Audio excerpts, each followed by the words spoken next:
Hey, what's up, everybody? Video 44 coming at you in another video. All right, so we talking Lakers now, man. We're coming off of two very, very fun wins. That's the word I want to use, fun. We had the D-Lo game against the Milwaukee Bucks, who were fighting for the number one seed in the Eastern Conference. D-Lo went for the BDF 44 special, 44 points and 9 threes hit. It's fantastic. And then the very next game we played last night against the Minnesota Timberwolves, where Anthony Davis went for the historic, never seen before stat line. This was, I don't want to get it wrong, but it was over 25 points, over 25 rebounds, over 5 steals, over 5 assists, and just 2 blocks shy of another 5 there. He had 7 steals. I know that for a fact. So, you know, that type of stat line has never been done before, man. Not Wilt, not Mike, Kobe, none of the greats did no stat line like that before, man. And we're very proud of Anthony Davis doing it in our uniform. Look at that across the Davis wholesale of Electric Davis. Gotta go show love to the Davis, because that's who really shined last night against the Minnesota Timberwolves, who he historically plays well against. Now, the very next game we got coming up on Wednesday, which is great because our team gets tonight and tomorrow to rest, and maybe a day of practice somewhere in between there somehow. Staying home, it's no travel, I don't believe. Maybe that game is in Sacramento, actually, but that's not real traveling. That's what, a 45-minute flight up north. So, you know, it's one of those situations where our team gets some rest. That's basically what I'm trying to say. And then we get a chance to go at Sabonis. I think you want to be careful when you talk about Sabonis as it pertains to going in overconfident when a guy's never beaten the guy, you know what I mean? When Davis has never beaten Sabonis. You want to be careful not to come in anything less than even keel, I guess is what I'm trying to say. You don't want to come in too cocky saying, man, we coming off the best game Anthony Davis has played in a while. We're coming in smashing him. Or you don't want to come in saying, man, Anthony Davis ain't never beat this fool. We ain't got a chance. You just want to kind of come in even keel to say we are coming off a good AD game. It is very much not only in his mind, in all of our minds, that we've never beaten Sabonis, that we can't seem to overcome the Kings. They've beaten us repeatedly when De'Aaron Fox is on the floor. We can't stay in front of their guards. It's a lot of pessimism to look at. And with Anthony playing the way that he just played and the way D-Lo played before that, and the fact that we just got our butts whooped by this team last week, so we had a good look at them and could study them, it's a lot of different things that you can think of that would leave you unbalanced. And I just want our team to come in balanced. I don't want to overstate the struggles because they've already been understood. We talked about that before we even played the Kings. They have our number. What you also don't want to do is underplay your motivation for playing well against them, which is everything. Because they just lost their last game, if I'm not mistaken, and they got a game against Milwaukee coming up. Even though we beat Milwaukee, I don't know that many people are going to beat Milwaukee. So maybe we got a chance at them taking a loss there and then giving them a loss if we're lucky enough to beat them this time. And we could find ourselves in the 8th spot, I think, if all of that falls into place. Given the fact that Phoenix has been losing games, Golden State's been losing games, Dallas has been winning some, but we can expect them to lose going forward here and there because they're an average team just like we are, in my opinion. I have high hopes for Dallas. I don't want to overstate that either. I've said good things about Dallas and the way they've constructed themselves, particularly after the deadline, picking up Gafford and PJ. But they do have some other issues that need to be worked out that I don't think they have as of yet. So they're not world beaters, essentially what I'm saying. We are in a position to now be saying that we feel like we're playing good ball going into this situation. Going into this game against this team that we never beat, we're playing pretty good ball. D-Lo is obviously on a heater. Even though he was a little quiet last night, it wasn't because he was playing poorly. That's for damn sure. He played well. I think Jackson Hayes has been really consistent over the last couple of games and has had somewhat of a breakout over the last month or so. Austin's found his 3-ball, which has been really a blessing for our team, because that's kind of what's been inconsistent in some of our struggles, is him not playing well, him not being able to hit shots. Rui Hachimura has been inconsistent here and there, but we've really seen some big games against him as well, with him on our team against some of these opponents, particularly Sacramento. He had a good time chewing up, and I think that's something we could think about.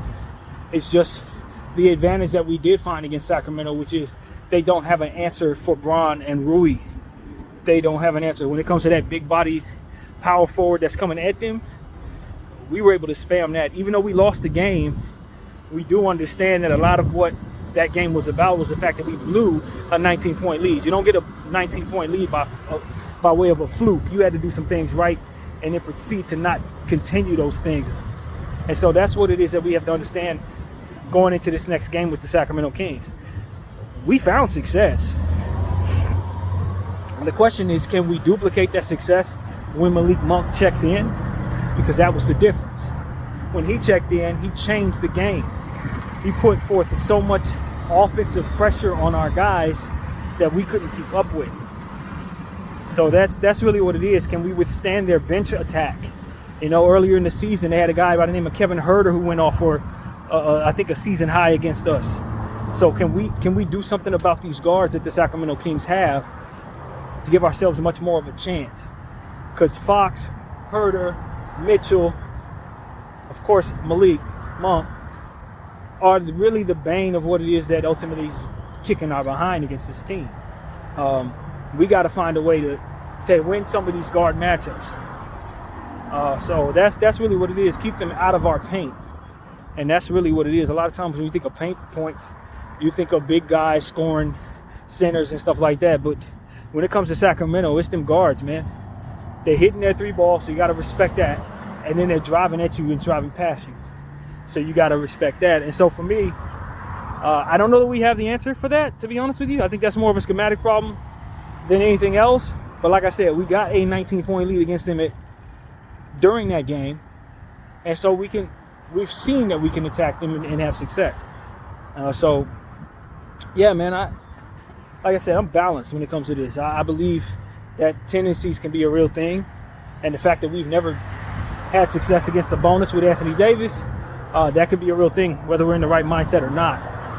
But one thing I know is there's always some things we could try that we haven't tried.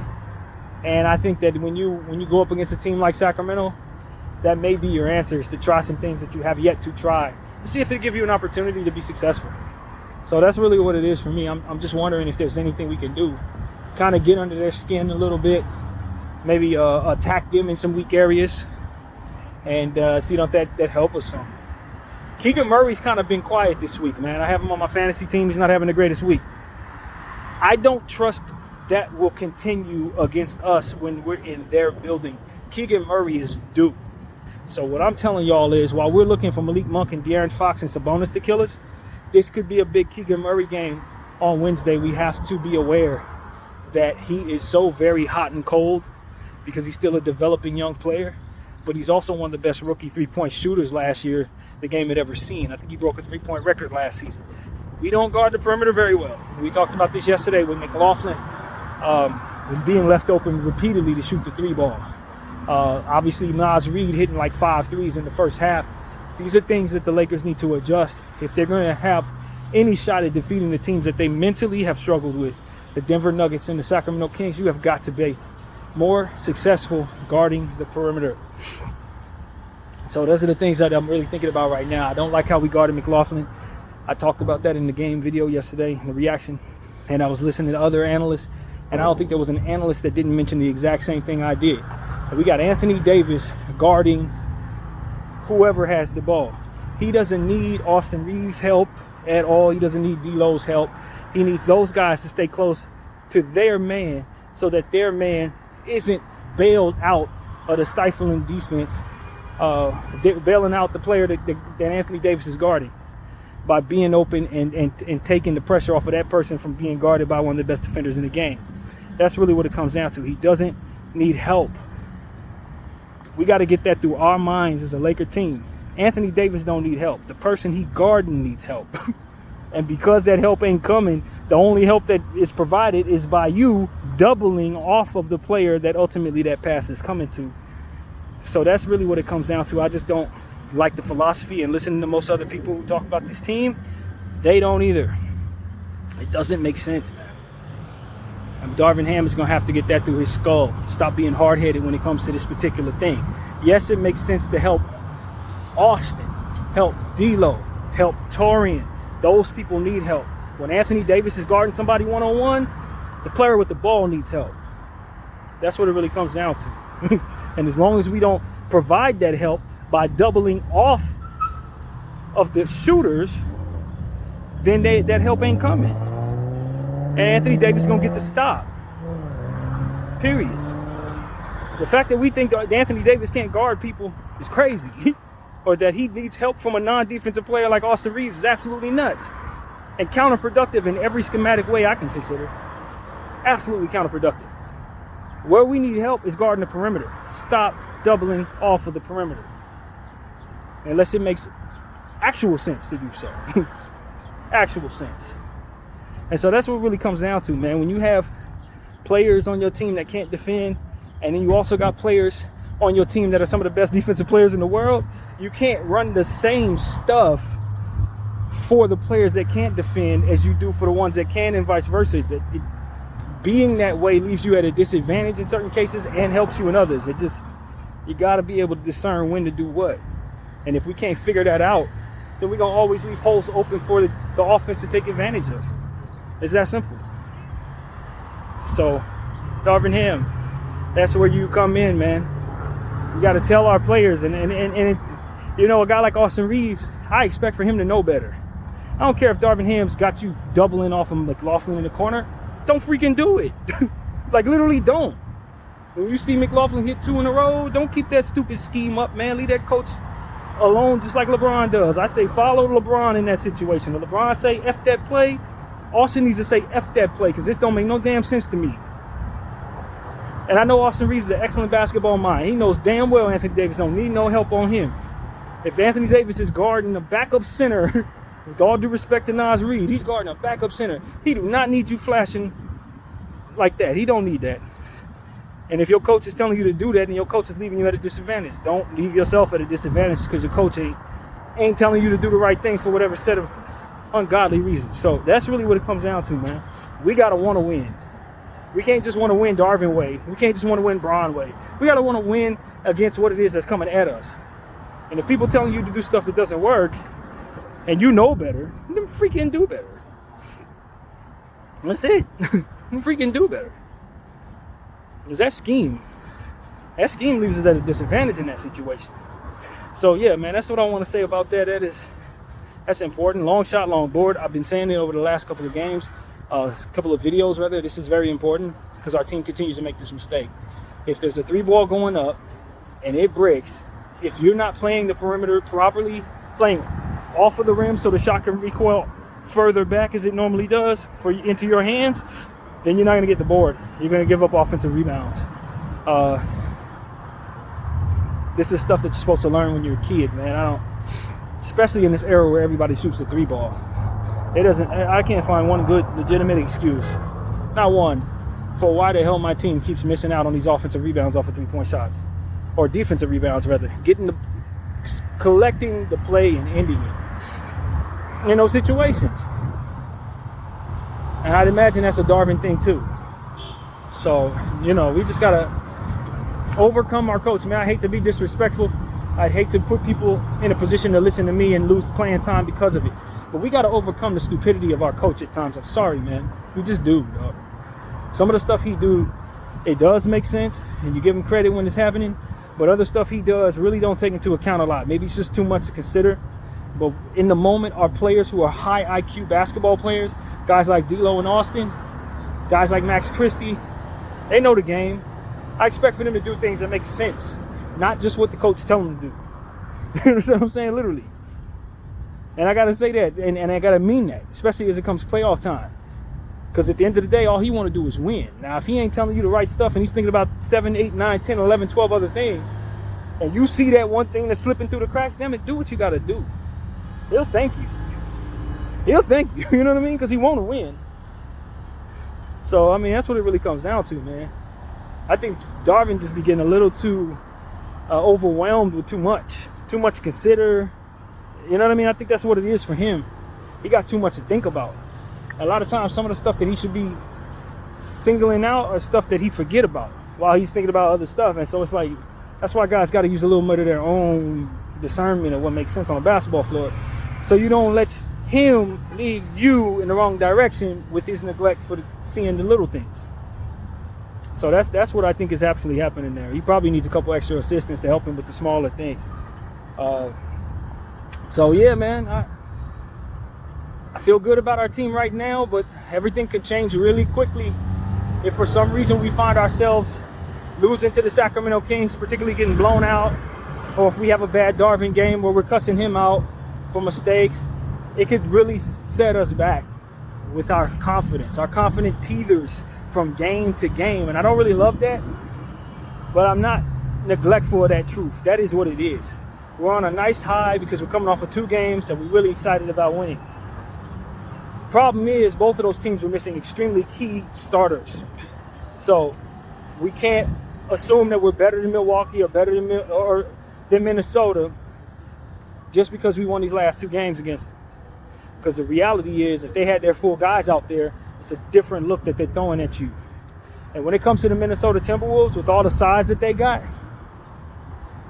I have my concerns about going up against them in a 7-game series. Because at the end of the day, we're missing size, and they have plenty of it. So when we want to go small ball, like Coach would be prone to do, putting Bron and Rui at the 5 and all different types of stuff like that, that's when they get to play easy buckets against you. They get easy chippies and stuff like that. Easy offensive rebounds, defensive rebounds, controlling the boards consistently every game is what I would imagine would happen with that Minnesota game. So, you know, it's a lot of different things you could take advantage of when you're going up against centers like that, you know, but there's also some things that ultimately you get taken advantage of in regards to you with size disadvantages. So I'm not overly thrilled about lining up next to a healthy Minnesota team. I'm not overly thrilled about that.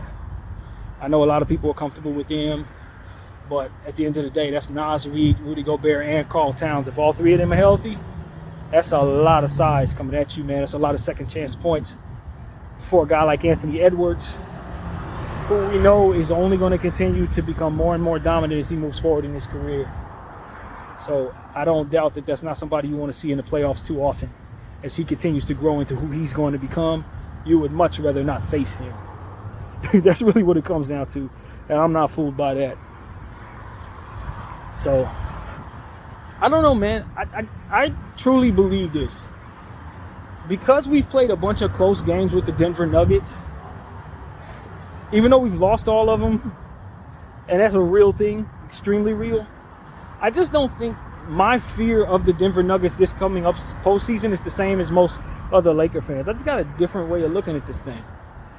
If they had that much of an advantage over us, they would never, ever be down.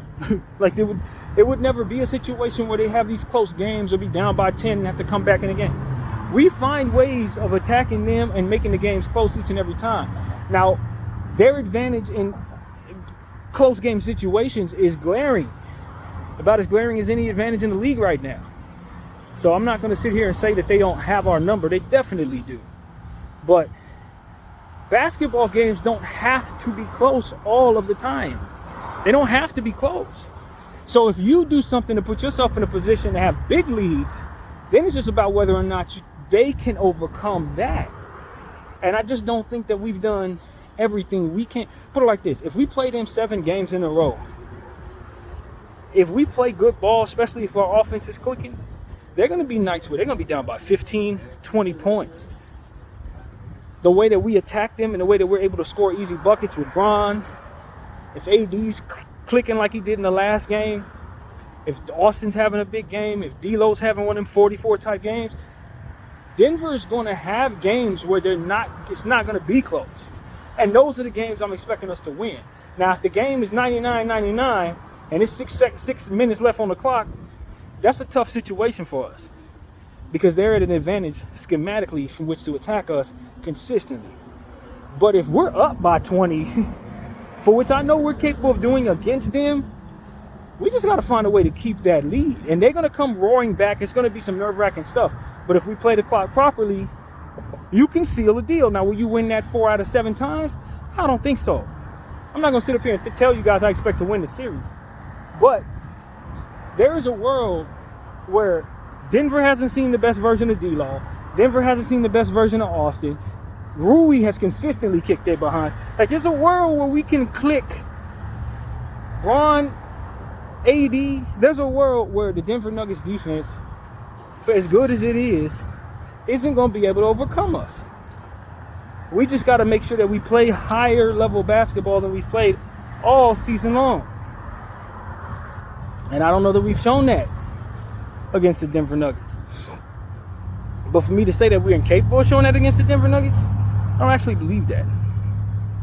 I don't actually believe that. Now, can they play better against us? I think so. Especially if KCP's out there.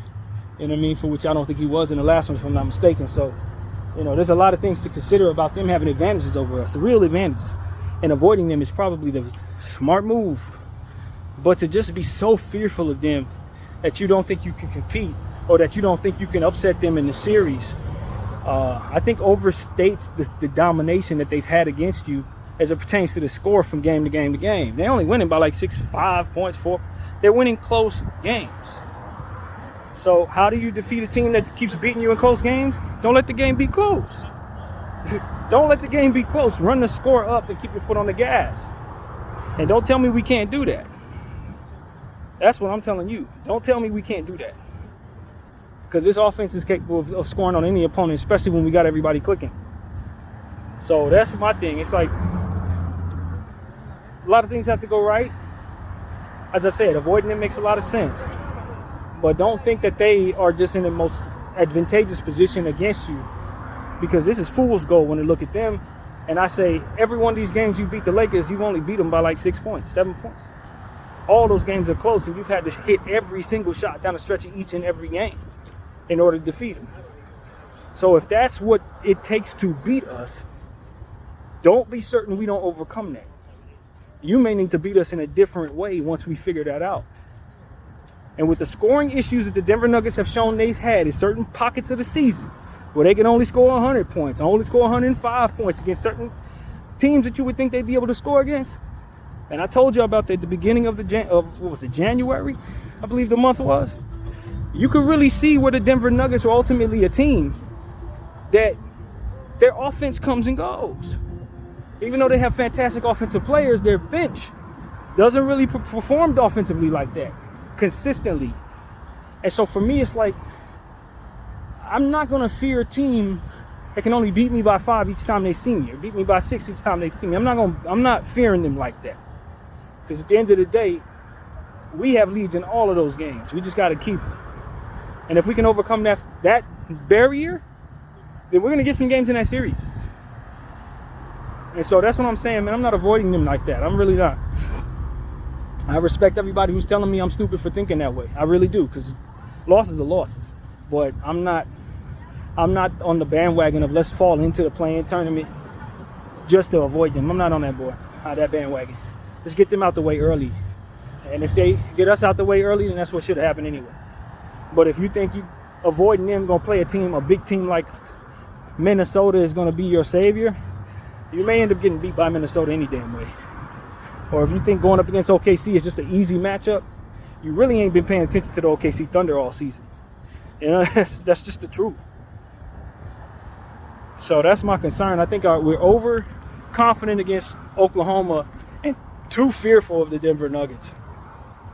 I need a little more balance there, man. Shai Gilgeous-Alexander is an MVP candidate. We have trouble closing basketball games. I don't want to give him too many shots at us. I'm just going to be honest with you. I'm not saying he's a better closer than Murray.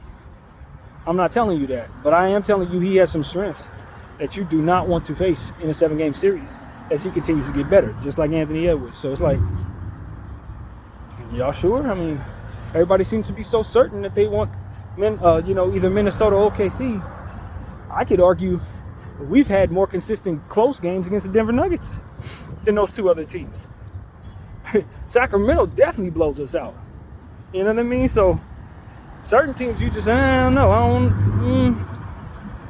don't know what to say about that other than to say I'm not avoiding any team as a fan. I'm not of the mindset that I need to be fearful of these teams just because they've beaten us or because they have certain matchup advantages. We have matchup advantages in areas that those teams are not prepared for because we're going to be getting healthier soon. Denver ain't had to run into a healthy Vando. Hopefully we will have him healthy by the end of the season.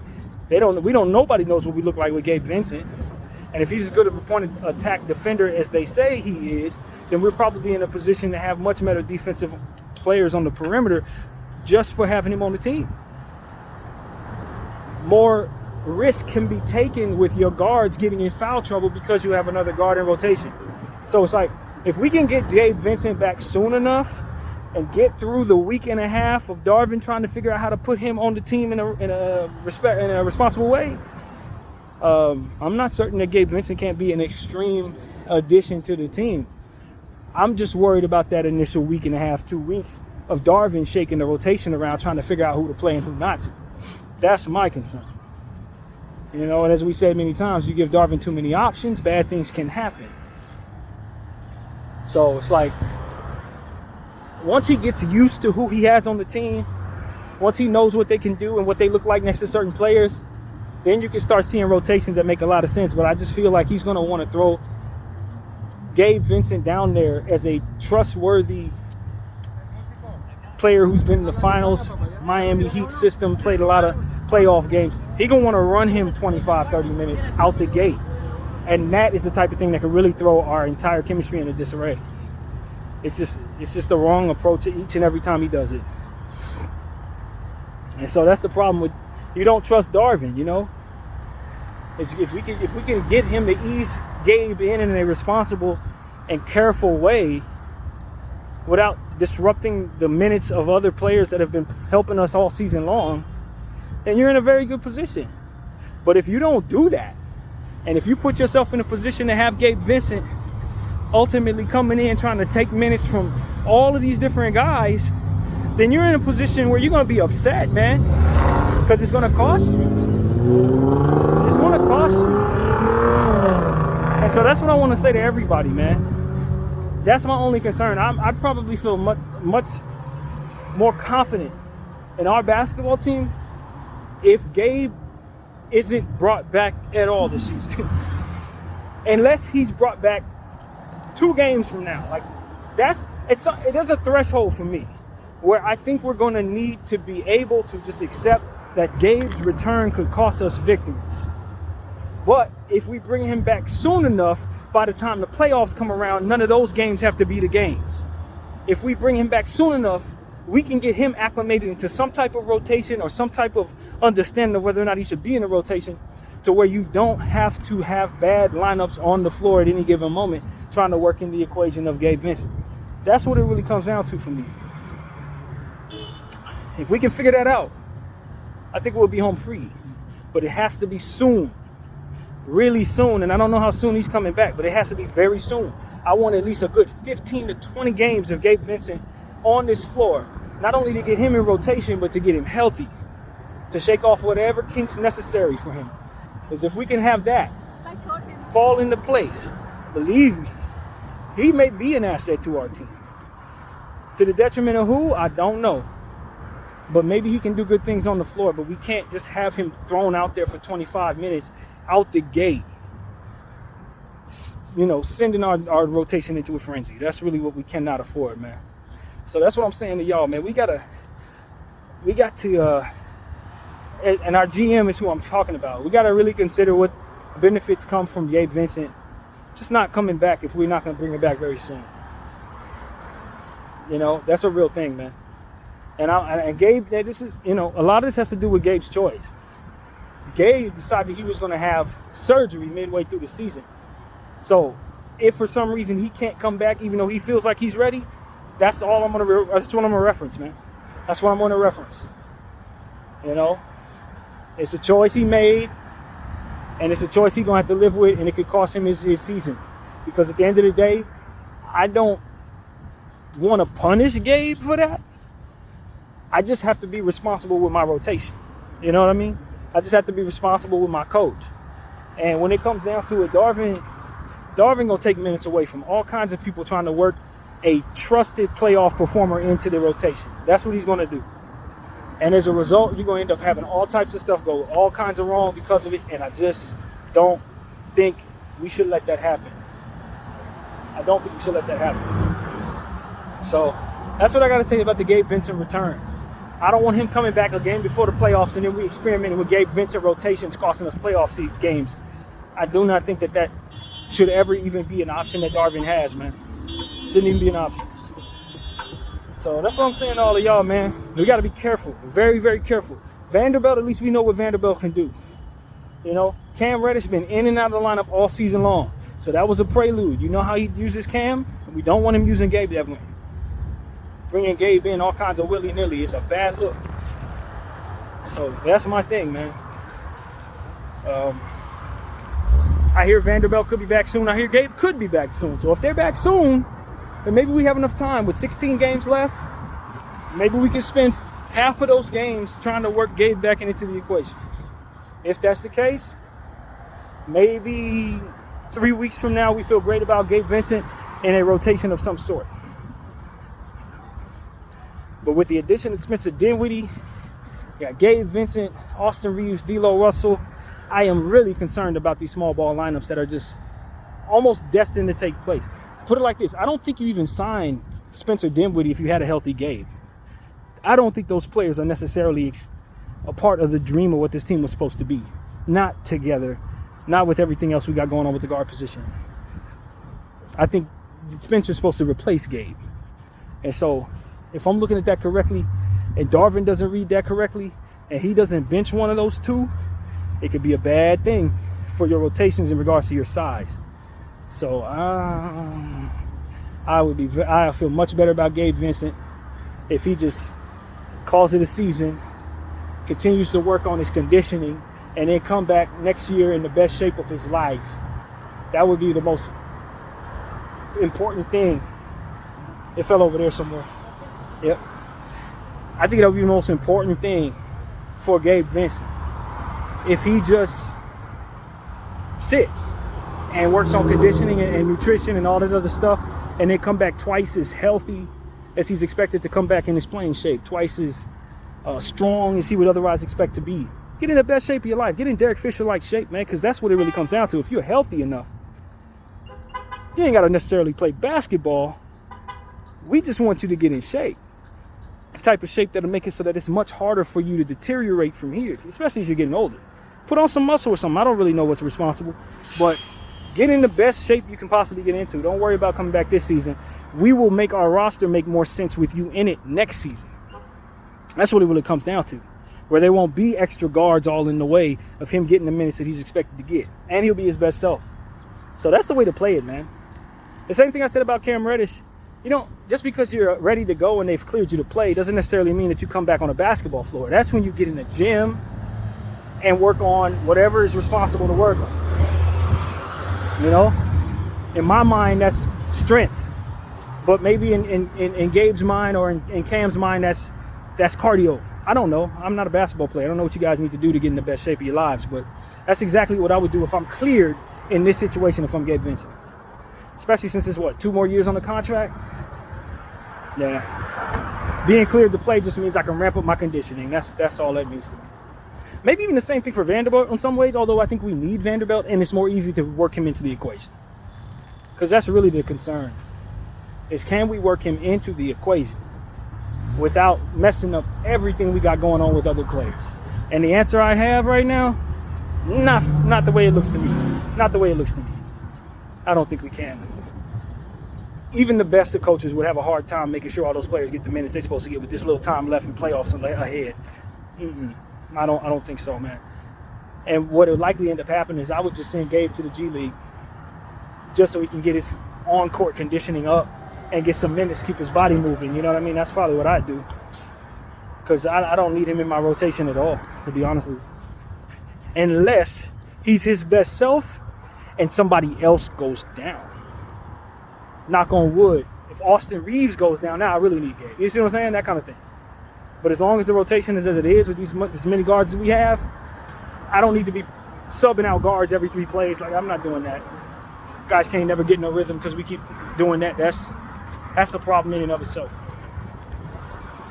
So yeah, man, Darvin's solution is to sit all the players that aren't point guards and just leave them out there with Anthony Davis. And then you get outboarded, get ran past, all different types of stuff. Anthony Davis get in foul trouble, all type of stuff. It goes wrong when you run them small ball lineups, 4-guard lineups, stuff like that.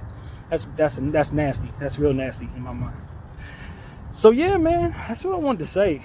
The Lakers, this roster is tough to manage in some ways, but if you just isolate players who are playing well with one another to playing with one another, and then try to keep as much diversified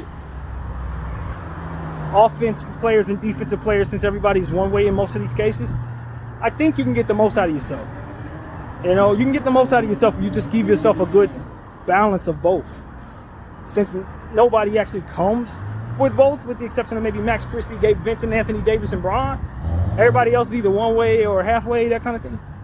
I just think it makes a lot of sense for us to just have a balance of both. And don't overthink it, man. If somebody's hot, just play the hot hand. That's it.